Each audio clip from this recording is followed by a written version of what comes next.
मुझे सिंगापुर की एक बड़ी प्रेस्टिजियस यूनिवर्सिटी है सिंगापुर की एक बार जीवन में बच्चे को हॉस्टल में ज़रूर रहना चाहिए। State level badminton player, so I want to ask कि हम लोग स्टडीज़ और स्पोर्ट्स को साथ में कैसे मैनेज कर सकते हैं। एक बड़ी गलतफहमी पेरेंट्स में होती है, बच्चों को बचपन से डराते हैं कि तू बदमाशी करेगा तो तेरे को हॉस्टल में डाल देंगे। कभी कभी हमारा जो पैशन होता है वो स्पोर्ट्स जो हमें ज़्यादा पसंद होते हैं कि सर जब हम पढ़ाई करने बैठते हैं तो मतलब हमारा दिमाग कहीं और ही डाइवर्ट हो जाता है। So I want to ask that मुझे फ्यूचर में मेरा पैशन फॉलो करना है, but my parents say that you have to be stable in your life. नमस्कार, 90.0 FM झुंझुनू से मैं हूं आरजे कविश और आज हम बहुत ही खास कार्यक्रम के लिए एक बहुत ही खास जगह पर मौजूद हैं। कार्यक्रम का नाम है विद्या अंतरिक्ष। हमारे शिक्षा जगत में बहुत सारे स्कूल्स ऐसे हैं जो हमारे बच्चों को उनकी ज़िंदगी को एक नया आयाम दे रहे हैं। ऐसे ही आज हम झुंझुनू के एक बहुत ही ख़ास स्कूल में मौजूद हैं, झुंझुनू अकेडमी में, और हमारे साथ में झुंझुनू अकेडमी से डायरेक्टर आकाश मोदी सर हैं। बहुत बहुत स्वागत है सर आपका इस खास कार्यक्रम। Thank you very much. Thank you sir. Vidyantariksh कार्यक्रम जो है उसकी शुरुआत दरअसल हमने इसलिए करने का सोचा कि बच्चों की जो एजुकेशन है उसके आयाम, उसकी बातें जो हैं वो आम लोगों तक भी पहुंचनी चाहिए। सबसे पहले मैं सर आपके शिक्षा के बारे में जानना चाहूँगा, कैसे आपने शिक्षा ली और क्या आपने एक्सपीरियंस किया उस दौरान। पहले तो मैं 90.0 FM का साधुवाद देना चाहता हूं और आपको हमारी स्कूल में वेलकम करता हूं जी। और ये एक बहुत अच्छा आप इनिशिएटिव आपने लिया है। नाम भी बहुत खूबसूरत आपने रखा है कि इसका कोई लिमिट नहीं है, जो कि एक शून्य भी है और एक अनंत भी है। तो आपने नाम भी बहुत खूबसूरत चूज़ किया है, विद्या और अंतरिक्ष को मिला के। तो बहुत अच्छा आपका इनिशिएटिव है। आपका क्वेश्चन था कि मेरे एजुकेशन के बारे में। तो from day one, from nursery, from LKG मैंने अपने ही ग्रुप में, अपनी ही स्कूल्स में एजुकेशन लिया है और अलग अलग branches, because there are around 5 branches जो हमारे झुंझुनू में चलते हैं। तो उनमें अलग अलग ब्रांचेस में मुझे पढ़ने का मौका मिला है और इस एरिया का लगभग ये शुरुआती day boarding and English medium school था। तो सभी शिक्षकों का खूब प्यार स्नेह भी मिला है और मैंने सारी शिक्षा यहीं से ली है। क्लास 12th मैंने 2008 में झुंझुनू अकेडमी विजडम सिटी से ही कंप्लीट की। ये पहला ही हमारा बैच था। तो वो हमें सौभाग्य मिला कि 2008 में हमारा पहला क्लास 12th का बैच CBSE का जो ग्रेजुएट हुआ था, तो मैं उसी बैच का हिस्सा था। उसके बाद कॉमर्स का मैं स्टूडेंट था और व्यापारिक फैमिली से हम आते हैं, तो कॉमर्स एक पहले एक नेचुरल चॉइस हुआ करता था। जी जी। और पेरेंट्स ने कभी भी मुझ पे दबाव नहीं डाला और वो स्टूडेंट्स को भी इसी चीज़ के लिए करते हैं कि follow your path, follow your passions. मुझ पे भी कभी कोई दबाव नहीं डाला कि आपको क्या पढ़ना चाहिए। I was free to choose. तो फिर मैंने क्लास 12th के बाद में मैंने फॉरेन यूनिवर्सिटीज़ में अप्लाई किया था और मुझे सिंगापुर की एक बड़ी प्रेस्टिजियस यूनिवर्सिटी है, सिंगापुर इंस्टीट्यूट ऑफ मैनेजमेंट, वहाँ पे मैंने BSc, हाँ हालांकि मैनेजमेंट होता है बट उसको BSc बोलते हैं वहाँ पे। तो BSc के अंदर मैंने वहाँ पे एडमिशन लिया और ईश्वर की कृपा से और मेरिट बेस मुझे स्कॉलरशिप मिली और मैंने मेरी जो कंप्लीट हायर एजुकेशन है वो 100% स्कॉलरशिप पे मैंने कंप्लीट की है। सिंगापुर यूनिवर्सिटी ने ही, वो भी एक गवर्नमेंट यूनिवर्सिटी है, उस यूनिवर्सिटी ने ही फिर मुझे ब्रिटिश यूनिवर्सिटी ऑफ बर्मिंघम में सेंड किया था। बिल्कुल। तो वहाँ भी मैं गया हूँ और मैंने लगभग 6 कंट्रीज़ में एजुकेशन लिया है और कंप्लीट एजुकेशन मैंने स्कॉलरशिप पे ही कंप्लीट किया और मेरा रेसिडेंस भी वो था, स्कॉलरशिप पे था। तो मुझे बड़ा उस समय से ये था कि शिक्षा से हमें कुछ अचीव तो हो सकता है। बिल्कुल। और शिक्षा अगर हम लेते हैं तो वो हमें हमेशा 100 गुना रिटर्न देती है। बिल्कुल। और वो एक ऐसी चीज़ है जो हमसे कोई छीन नहीं सकता। तो जितना ज्ञान मिल सके उतना ले सकते। बिल्कुल। वहीं पर सर आपने आपकी एजुकेशन की बात की कि बाहर से फॉरेन यूनिवर्सिटी से आपने एजुकेशन ली। उसके बाद जब आप इंडिया आए, चूँकि आपकी जो प्रारंभिक शिक्षा है वो भारत में ही हुई है, उसके बाद में आपने फॉरेन यूनिवर्सिटीज़ में जाकर हायर एजुकेशन ली, तो वहाँ आपने कुछ डिफरेंसेस महसूस किए होंगे जिन्हें हम हमारे बच्चों में डाल सकते हैं। कुछ ऐसे एक्सपीरियंसेस के बारे में यदि आप हमारी ऑडियंस को कुछ बताना चाहें। देखिए, मैं बहुत इस चीज़ को अच्छा मानता हूँ कि जो नई शिक्षा नीति हमारे यहाँ आ रही है उसमें ऑलरेडी बहुत सी चीज़ें जो मेरे मन में या हमारे मन में थी वो ऑलरेडी यहाँ पे इम्प्लीमेंट अब होने जा रही हैं बहुत जल्दी। और फॉरेन यूनिवर्सिटीज़ या फॉरेन एजुकेशन सिस्टम में एक बहुत बड़ा अंतर ये है कि वहाँ पे क्वेश्चंस को बहुत प्रमोट किया जाता है और रॉट लर्निंग जो है कि सिर्फ मैं बता रहा हूँ तुम ये याद करो और ये एग्ज़ाम में लिख दो, वो कॉन्सेप्ट होता ही नहीं है। बिल्कुल। और कॉन्सेप्ट यही होता है कि learning should come from the student and teacher is only in the class to facilitate the learning. उसको गाइड करने के लिए होता है रादर देन रटाने के लिए। तो वो एक बहुत बड़ा अंतर है और वो धीरे धीरे यहाँ आ रहा है। और हम लोग जिस दिशा में हम जा रहे हैं, नई शिक्षा नीति की भी हमने बात की, तो मैं आपको बता दूं कि हमारे जो आदरणीय चेयरमैन सर हैं, उन्होंने वो कई संगठनों से जुड़े हुए हैं और वो प्रांत के अध्यक्ष भी हैं एक संगठन के जिसका नाम नीसा है, जो प्राइवेट स्कूल्स के लिए काम करता है।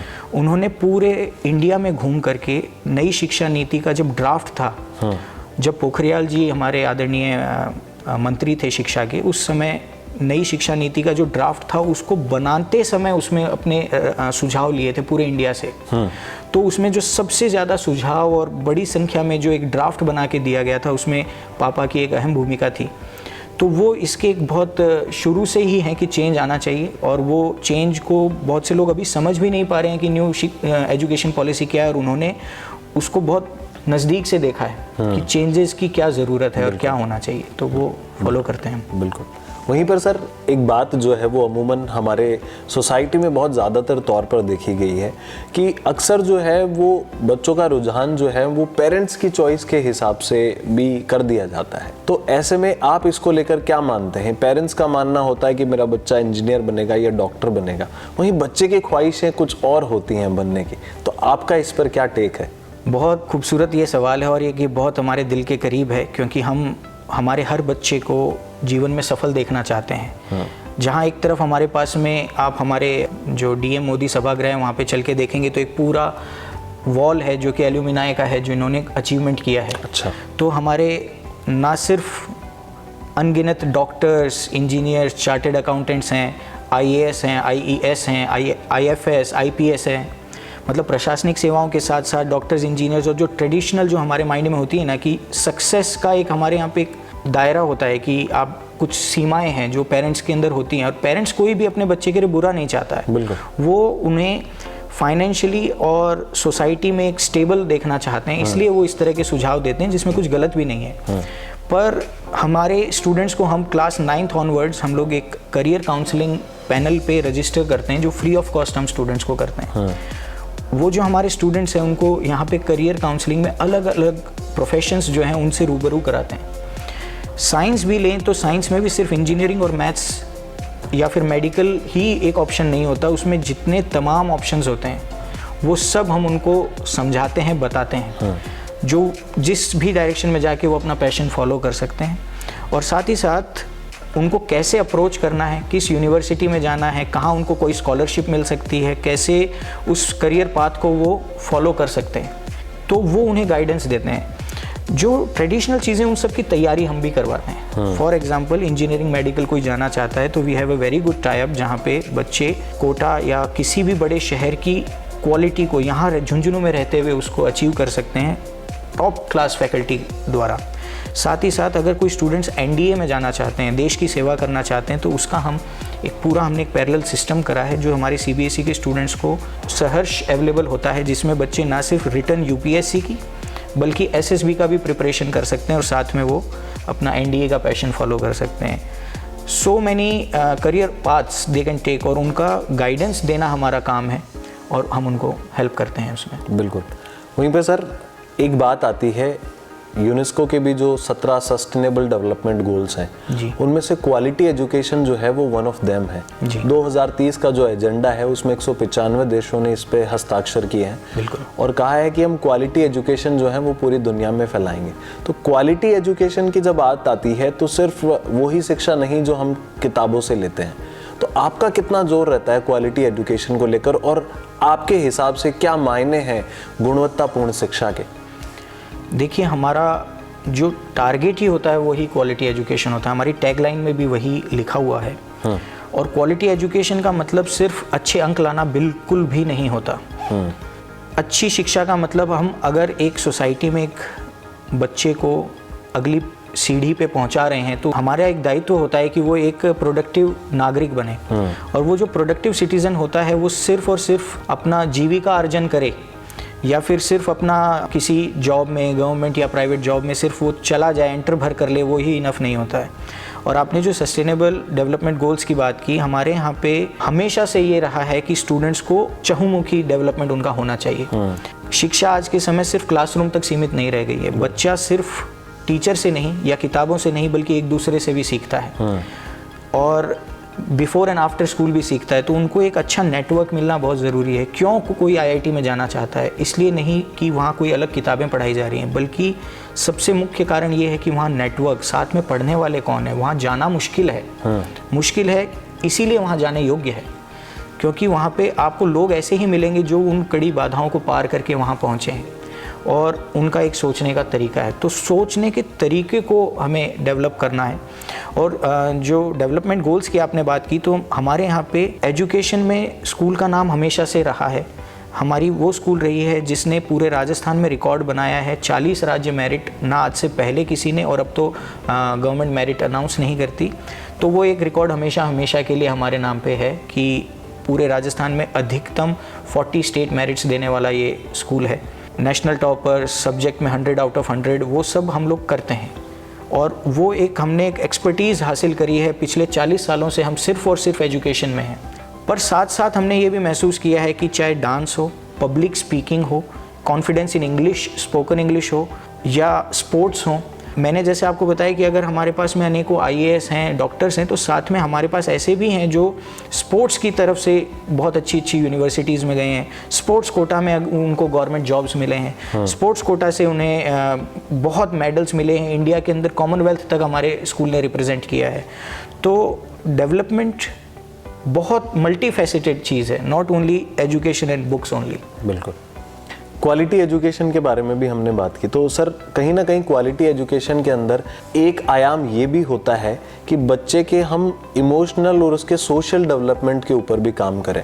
जब मैं रेडियो पे शो करता हूँ तो कई बार मेरे पास स्टूडेंट्स के कॉल आते हैं, तो लगातार घंटों पढ़ाई उनको करनी होती है, तो उनका कहीं ना कहीं एक सोशल जो कनेक्शन होता है या अपने फ्रेंड्स के साथ में जो एक इमोशनल कनेक्शन होता है, उसको हैंडल करना उनको नहीं आता है। तो आपका क्या मानना है, कैसे हम शिक्षा में ये आयाम भी जोड़ सकते हैं कि एक बच्चा जब बड़ा हो तब वो अपने परिवार की परिस्थितियों को लेकर, अपने लाइफ में फेलियर्स को लेकर उसको बैलेंस करना सीखे? देखिए, एक तो मेरा ये मानना है, क्योंकि मैं भी एक जॉइंट फैमिली से आता हूँ। पुराने वक्त में लगभग सभी जॉइंट फैमिलीज़ होती थी, बड़ा परिवार होता था। बच्चे बहुत सा कॉम्प्रोमाइज़ करना या शेयरिंग करना वो बहुत सहजता से सीख जाते थे। बिल्कुल। कोप अप करना, किसी की सफलता पे खुश होना, अपनी असफलता पे लोगों का सपोर्ट मिलता था और वो इमोशनली स्टेबल होते थे। छोटे परिवार होने से कहीं ना कहीं कुछ चीज़ें ऐसी हैं जिससे स्कूल से उम्मीदें बढ़ती हैं, क्योंकि स्कूल में उन्हें एक सोशल एनवायरनमेंट मिलता है, उनके फ्रेंड्स होते हैं, टीचर्स होते हैं जो उन्हें उनकी सफलताएं भी और विफलताएं भी, उन दोनों पे ही उनको कैसे एनकरेज करना या कैसे मोटिवेट करना, कैसे उनको स्टेबल करना, ये कर सकते हैं। और वो हम टीचर्स की बहुत रेगुलर ट्रेनिंग्स करते हैं। शिक्षा एक बड़ा कंटिन्यूअस प्रोसेस है। हम भी आज सीख ही रहे हैं और हमारे टीचर्स को भी हम लगातार सिखा ही रहे हैं। तो वो इमोशनल कोशेंट टीचर में, बच्चे में होना बहुत अनिवार्य है। मैं उसकी बिल्कुल अनुशंसा करता हूँ कि वो होना ही चाहिए। और स्टूडेंट्स में, हॉस्टल के जो स्टूडेंट्स होते हैं उनमें मेरा ये मानना है, पर्सनली मैं भी हॉस्टल में रहा हूँ, कि एक बार जीवन में बच्चे को हॉस्टल में ज़रूर रहना चाहिए। Once in their life at least उनको एक हॉस्टल में रहना चाहिए। और वो इसलिए नहीं कि जहाँ वो हैं शायद वहाँ अच्छी शिक्षा ना हो, सिर्फ वही एक कारण नहीं होता। एक बड़ी गलतफहमी पेरेंट्स में होती है, बच्चों को बचपन से डराते हैं कि तू बदमाशी करेगा तो तेरे को हॉस्टल में डाल देंगे। जी ठीक है, जबकि आप अच्छे से अच्छा देखेंगे, अमिताभ बच्चन हॉस्टल में रहे थे, क्या वो घर में बदमाशी करते थे इसलिए भेजा गया था? तो हॉस्टल का भय नहीं होना चाहिए और हॉस्टल को एक किसी जेल के रूप में नहीं समझना चाहिए। हॉस्टल में बच्चा बहुत कुछ सीखता है। एक साथ में उसे, हमारे यहाँ पे जैसे 18 राज्यों से बच्चे रहते हैं, तो उसे पूरे इंडिया के अंदर दूसरों से, अपने कल्चर से बाहर दूसरों से कैसे इंटरेक्ट करना है वो सीखते हैं। शेयरिंग कैसे करते हैं, बच्चों में अगर कोई मनमुटाव हो रहा है तो उसको कैसे हैंडल करते हैं, बहुत सी चीज़ें सीखने को मिलती हैं। तो बच्चे एक दूसरे से बड़ा सहजता से, बड़े आराम से सीखते हैं और उसको फैसिलिटेट करने के लिए हम लोग होते ही हैं। बिल्कुल। साथ ही कुछ सवाल जो हैं वो हमारे बच्चों की तरफ से भी हैं जी। तो अब बच्चों के सवालों को हम लेते हैं ज़रूर, और उनके जवाब शायद आप देने की पूरी बिल्कुल कोशिश कर ज़रूर, सकें। स्वागत है। ग्रीन नमस्कार sir, my name is Mukul and I am studying in 8th class. My question is, कभी कभी हमारा जो पैशन होता है वो स्पोर्ट्स जो हमें ज़्यादा पसंद होते हैं, लेकिन पेरेंट्स बोलते हैं कि स्पोर्ट्स में स्कोप नहीं है, आप उनमें आगे नहीं जा सकते, और वो हमें स्टडीज़ की तरफ ज़्यादा डाइवर्ट करते हैं।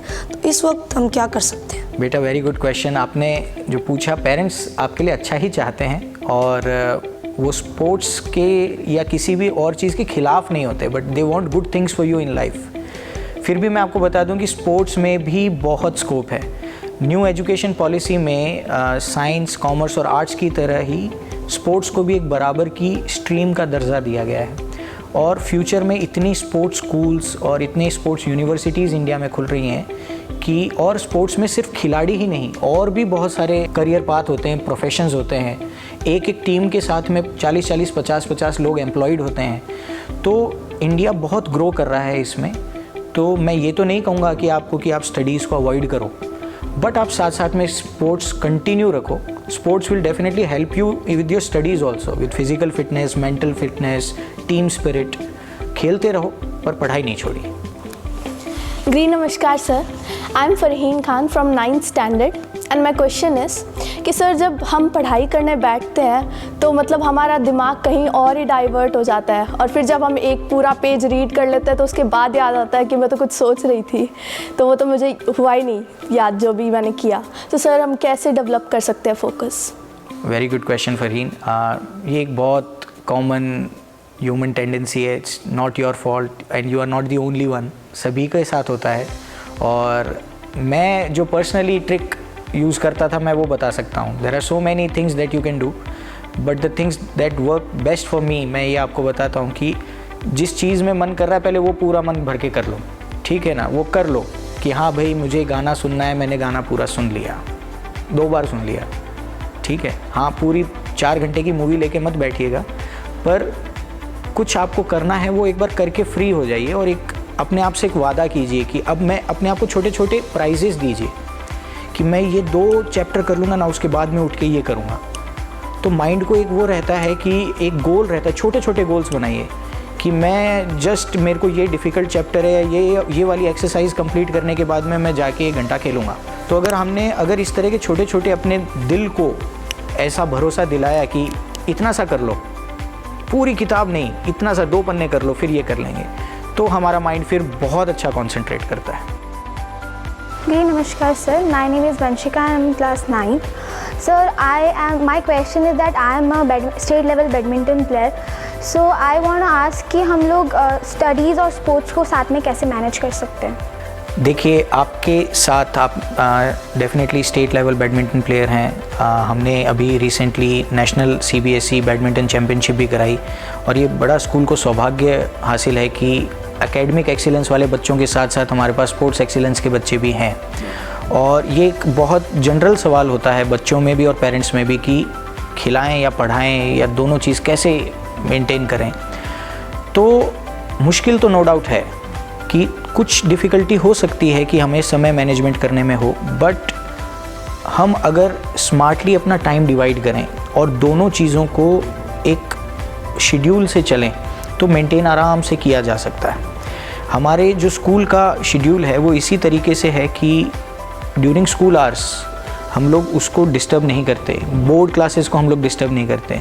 मैं आपकी जानकारी के लिए और अपने दर्शकों को भी बताना चाहूँगा कि CBSE नेशनल चैम्पियनशिप, जो कि एक इतना बड़ा उत्सव था, इतना बड़ा जो एक कार्यक्रम था जो कि शेखावाटी ने पहली बार विटनेस किया है। इतने लोग देश और विदेशों से हमारे खिलाड़ी और उनके साथी यहाँ आए, पर उसके साथ साथ हमने एक दिन की भी स्कूल की छुट्टी नहीं की। एक दिन भी हमने किसी भी बच्चों की क्लास डिस्टर्ब नहीं की। हमारे टीचर्स ने भी डबल शिफ्ट काम किया, दिन रात मेहनत की।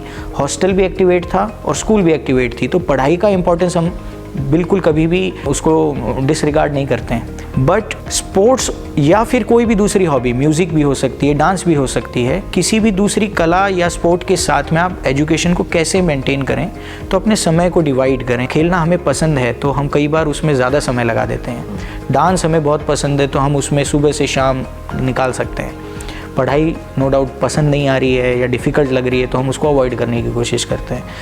तो हमें उसको समय बांधना ही होगा कि अगर हमें 2 घंटे ही खेलना है तो वो उस समय से बाहर ना जाएं। फिर अपनी बॉडी को रिकवर होने का टाइम दें और जब खेल रहे हो तब तल्लीनता से खेलो और जब पढ़ रहे हो तो पूरी एकाग्रचित्त हो करके पढ़ो। Utilize one every single minute. तो आप कर सकते हैं इसको, कुछ नहीं। हमने देखा है कि जो हमारे अच्छे अचीविंग स्टूडेंट्स होते हैं वो दोनों में अच्छा अचीव करते हैं। Namaskar sir, my name is Vanshika and I'm from 11th standard. So I want to ask that मुझे फ्यूचर में मेरा पैशन फॉलो करना है, but my parents say that you have to be stable in your life. So there is no scope in your passion. Don't follow it. Don't waste your time. It's very precious. So they want me to choose what they wanted. Means I have chosen science, but I want to make my future in my passion. So sir, how can I decide my goal? Means how can I decide my future in both these conditions? Passion को follow करने की कोई as नहीं होती है। मैं थोड़ी सी अगर मेरी भी स्टोरी बताऊं तो मेरा पैशन हमेशा से एडवेंचर में रहा है। मेरा पैशन नाम भी आकाश था। मुझे बचपन में हमेशा ऐसा लगता था मैं पायलट बनूंगा, ठीक है ना। मुझे अंतरिक्ष आपका है तो मुझे हमेशा एस्ट्रोनॉट या स्पेस, आज भी मैं उसको उन डॉक्यूमेंट्रीज़ को बहुत देखता हूँ। तो पैशन को फॉलो करने के लिए आपका सिर्फ प्रोफेशन भी वही हो ज़रूरी नहीं है, ठीक है। आप किसी अच्छे कॉलेज में जाएंगे, यूनिवर्सिटी में जाएंगे तो वहाँ आर्ट भी होती है, वहाँ स्पोर्ट्स भी होता है, वहाँ म्यूज़िक भी होता है। तो पैशन आप किसी भी प्रोफेशन में रहते हुए भी कर सकते हो।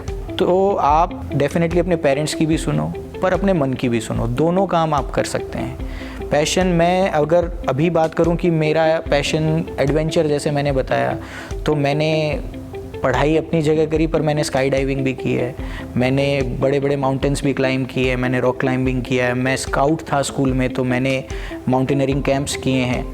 तो पैशन आप किसी भी फील्ड में हो, साथ साथ में आप अपना आर्ट को कंटिन्यू रख सकते हैं, अपनी हॉबीज़ को कंटिन्यू रख सकते हैं और किसी भी उम्र में उस पैशन से भी आप अपना करियर चूज़ कर सकते हैं।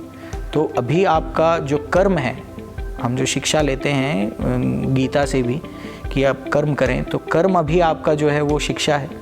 आप शिक्षा लें, साथ साथ में हॉबीज़ और आपकी और क्लासेस होती हैं, आप वो सब कंटिन्यू करें और आपका पैशन फाइंड करके उसको आप अपने प्रोफेशन के साथ बैलेंस करें। नमस्कार sir, myself Abhijeet Singh from class 9th। Sir my question is, आजकल के इस मॉडर्न टाइम में काफ़ी हमारे पास इलेक्ट्रॉनिक गैजेट्स हैं, तो सर हमें कहीं ना कहीं उनका एडिक्शन हो ही जाता है। हम काफ़ी टाइम्स घर जाने के बाद मोबाइल स्मार्टफोन्स यूज़ लेते हैं, टीवी देखते हैं। तो सर इसका एडिक्शन कैसे कम किया जाए जिससे हम अपने स्टडी पर फोकस कर सकें अच्छे से? देखिए, एडिक्शन चाहे किसी भी चीज़ का हो वो अच्छा नहीं होता है। संस्कृत में भी कहावत है कि अति सर्वत्र वर्जयेत। तो कोई भी चीज़ अगर लिमिट से ज़्यादा हो तो वो अच्छी तो नहीं होती है। तो एडिक्शन, मैंने जैसे पहले भी कहा था, तो उसको रिड्यूस करने का यही तरीका है कि हम टाइम को मैनेज करें। देखिए, जब लॉकडाउन था, जब कोविड चल रहा था, तब इन्हीं डिवाइसेस ने, इन्हीं इलेक्ट्रॉनिक्स ने ही हमें एजुकेशन के लिए सपोर्ट भी किया था। Still we use the technology in classrooms also beyond the chalk and board, कि हम टेक्नोलॉजी को यूज़ करते हैं। जैसे हमारी स्कूल में वर्चुअल रियलिटी हेडसेट्स होते हैं जिससे बच्चा क्लास में बैठे बैठे ही किसी भी हिस्टोरिकल प्लेस पे जा सकता है, उसको फील कर सकता है, कोई भी मेडिकल के या केमिस्ट्री के, फिज़िक्स के एक्सपेरिमेंट्स कर सकता है without going to the lab.